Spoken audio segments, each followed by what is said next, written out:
So what if you could get stronger, more muscular legs using a particular type of leg exercise that is often overlooked by beginners and experts alike? And what if this movement not only built some seriously strong legs, but also in the process protected your lower body from all too common aches and pains in your hip and your lower back? And what if, in addition to that, this could all be done without having to use fancy gym equipment or even really heavy weight? To me, I would say that that would be an exercise worth performing. Sure, there are plenty of other outstanding, well-known leg exercises that can make this happen, but the one I'm about to show you has a unique benefit that's hard to find in other lower body exercises. And it's something worth talking about. You know, assuming that you want your hip and leg muscles to be bulletproof against annoying aches and pains, which, as far as I'm concerned, should be a priority for anyone who wants to get stronger. I mean, what's the point of being strong if you're just riddled with chronic pain? So let's run through the kickstand squat. So this movement may be a bit unconventional to some, but it is immensely beneficial to almost anyone looking to find effective ways to build a stronger lower body through squat-based exercise. Now,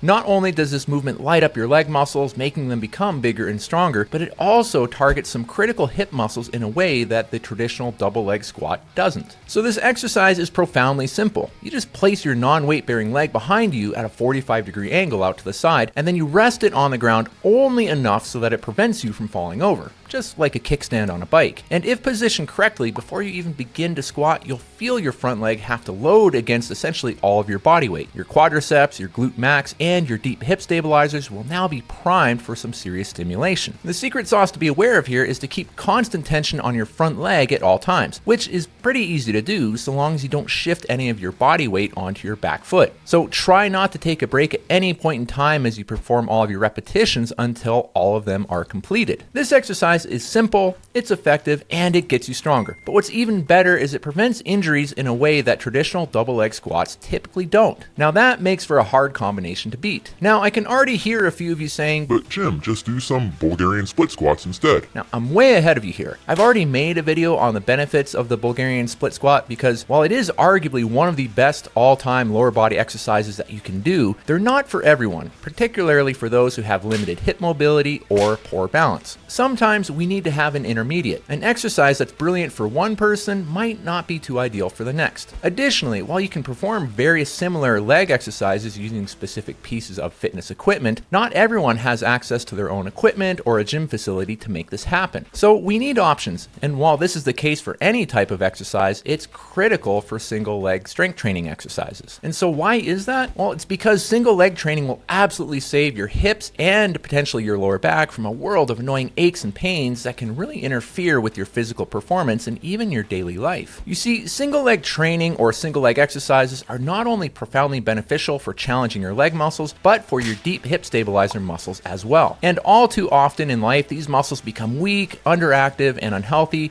due to lifestyle factors such as prolonged sitting and a lack of physical activity. Now, there are numerous deep hip stabilizers to be aware of here, but for the sake of this video, I'm largely referencing the glute medius and the glute minimus muscles, which are two critical muscles that are often dysfunctional. Speaking of which, I've got a video that I've made that seems to have made a tremendous difference for many of you viewers out there suffering from glute medius and glute minimus dysfunction. It seems to have been quite helpful, so give that one a watch next if you haven't seen it, if you want to learn what sets that exercise apart from other exercises. So dysfunction in this region of the body not only leads to achy, sore, and tender hips, but it can also lead to annoying and even nasty lower back pain. And that's because you need to remember that while from an anatomical perspective, the lower back and the hip are indeed separate areas of the body, but from a functional perspective, they are highly dependent on one another. And when one area is dysfunctional, the other often gets dragged along for the ride. And the best way that you can send a signal to these deep hip stabilizer muscles to let them know that they need to get their act together and become stronger is through using single leg training. Now, in a single leg stance, these muscles are forced to activate and work to an extent that they don't have to with a double leg stance. And with the kickstand squat, you now have one new movement in your exercise arsenal that will allow you to do just that. And with that being said,